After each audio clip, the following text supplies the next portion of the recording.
Você sabia que no Java nem todos os tipos de dados se conversam diretamente? É aí que entra o casting, ou conversão de tipos.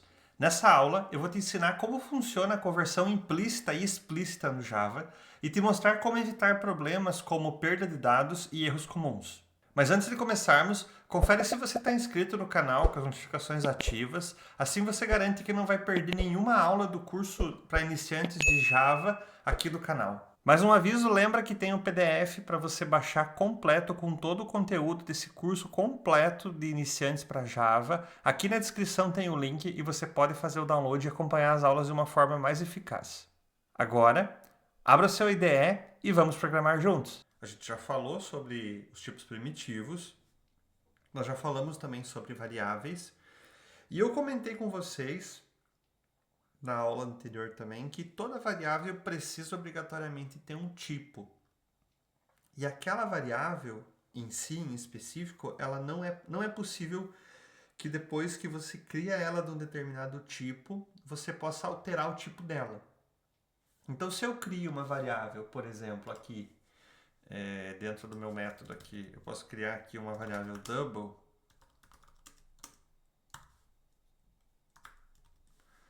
Essa variável number, ela jamais vai poder receber uma string, por exemplo, com o meu nome.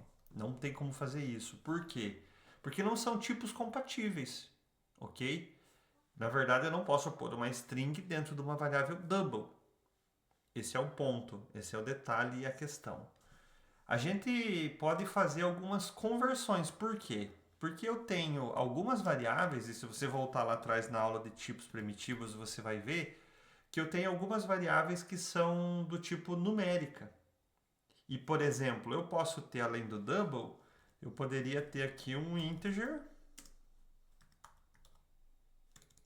que seria o int, né?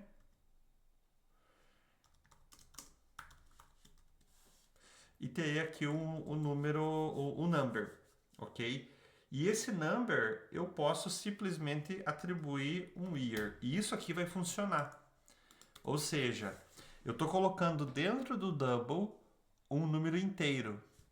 E o inteiro cabe dentro do double. Por quê? Porque o inteiro nada mais é do que um número decimal, sendo que a parte decimal é zero.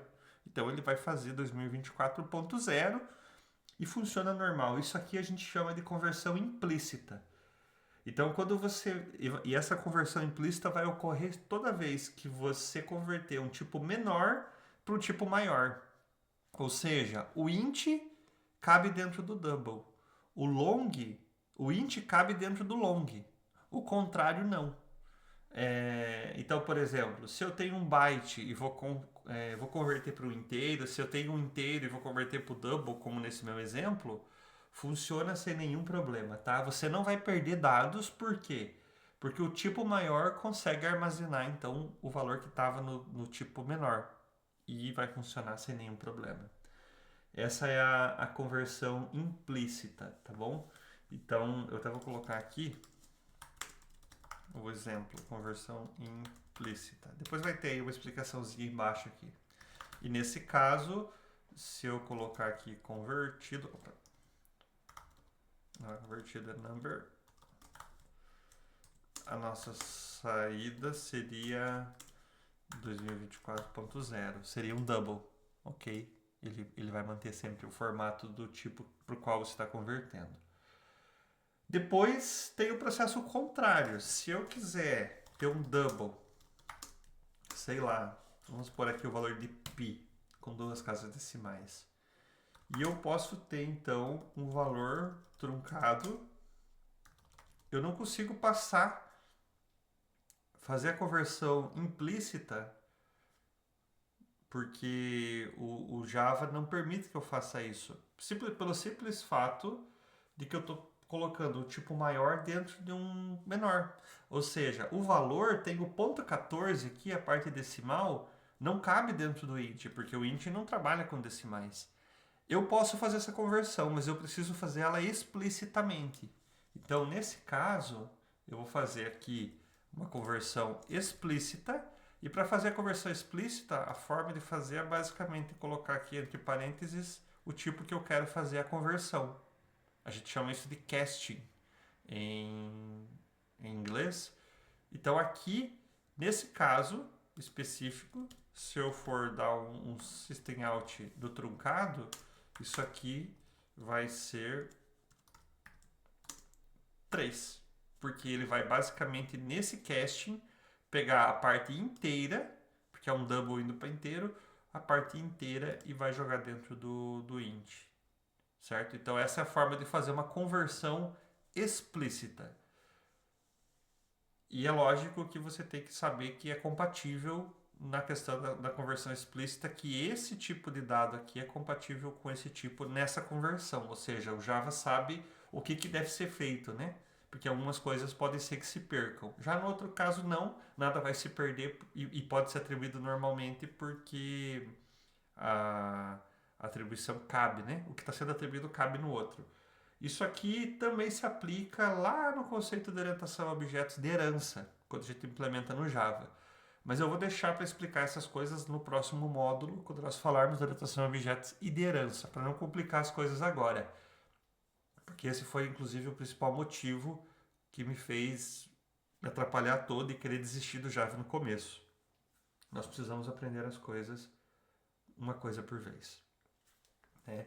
E aí você vai ter que entender aqui algumas coisas, né? Por que ocorre a perda de dados? Deixa eu mudar aqui a tela da câmera aqui. Então, por que ocorre a perda de dados?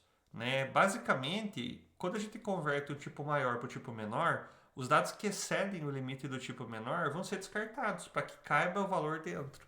E muitas vezes isso é válido para uma lógica de programação que você vai fazer. No caso que eu citei de exemplo aqui, então, se você joga um decimal dentro do inteiro, a parte decimal é descartada. Cada tipo primitivo tem limites definidos para valores mínimos e máximos. Lembra daquela aula que eu falei que tem aquela tabelinha? Então, um long pode conter valores que um int não consegue armazenar. Ou seja, se eu tiver um valor muito grande e tentar colocar,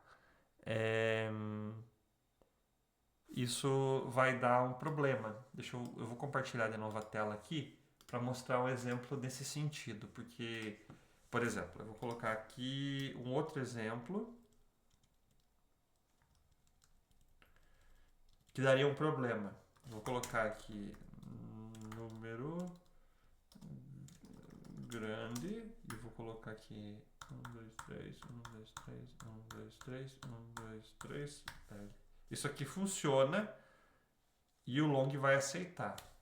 Se eu vier aqui colocar convertido para o inteiro e colocar o número grande e depois vir aqui e colocar convertido,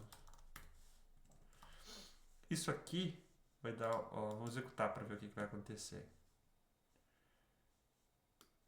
Você pode ver que vai dar um valor incorreto, ou seja, não cabe, tá vendo que é nesse caso aqui deu esse valor, 72, 73, deu esse valor aqui, né? Ou seja,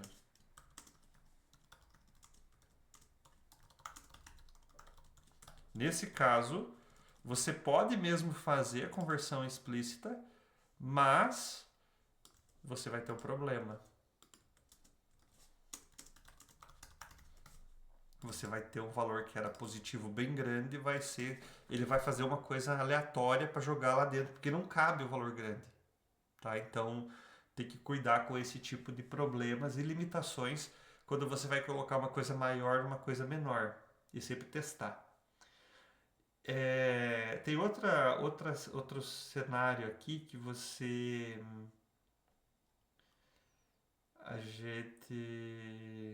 a gente já mostrou, né? Que é quando faz a parte de truncamento de decimais, também você vai perder. Então, aqui, eu até vou anotar aqui, perda da parte decimal, para ficar bem explícito.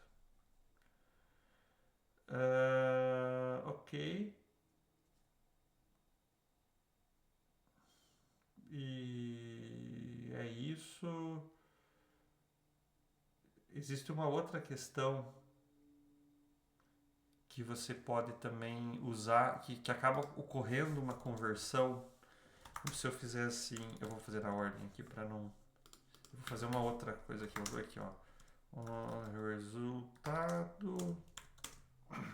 colocar aqui 15,5 dividido por 34,0. Isso aqui está dando um erro. Por quê? Porque eu estou dividindo dois números que são double e eu estou esperando guardar o resultado dentro do inteiro. Mas a divisão, na verdade, de dois números, ela não cabe dentro do inteiro, dois números double, por causa do tipo. Ok? Se eu fizer assim, 15 dividido por 34, é bem provável que o resultado seja zero. Vamos executar aqui para ver. O resultado é zero. Por quê? Porque, na verdade, 15 dividido por 34 são... Deixa eu pegar a calculadora aqui. 15 dividido por 34 é 0,4417647. Nesse caso aqui, ele está fazendo automaticamente essa conversão explícita e está descartando a parte decimal, porque eu estou usando números inteiros na divisão. Só que se eu colocar números decimais, ele já não faz isso explicitamente. Ó, opa. Pronto, ele já não vai fazer. Então, nesse caso, tá dando um erro, não vai nem compilar a aplicação. Eu posso vir aqui na frente e fazer o int? Não posso. Na verdade, se eu fizer isso, eu posso fazer assim, mas aí você tem que entender que ele vai dividir 15 por 34. Porque eu estou fazendo a conversão dos valores para o inteiro e depois vai ser feita a divisão. Então vai ser feita a divisão de 15 por 34. Se eu quero fazer o processo contrário, eu tenho que basicamente fazer assim, ó, colocar os parênteses aqui, aí a gente vai aprendendo um pouco a importância dos parênteses. E nesse caso, eu posso colocar aqui dessa forma, certo? E eu tenho a conversão e vai aceitar. Vai ser sempre zero, porque esses valores aqui sempre vai dar 0,44, enfim, vai ser sempre zero. E se eu quiser fazer a divisão sem precisar fazer o casting, nesse caso, eu precisaria ter aqui o tipo double, tá? Eu vou voltar aqui e deixar esse formato assim, porque nós estamos falando de casting, para não ter problema, tá? Mas a saída vai ser, nesse caso, vai ser zero. Vai perder a parte decimal. Pronto, é isso. Por essa aula é isso. E até a próxima aula.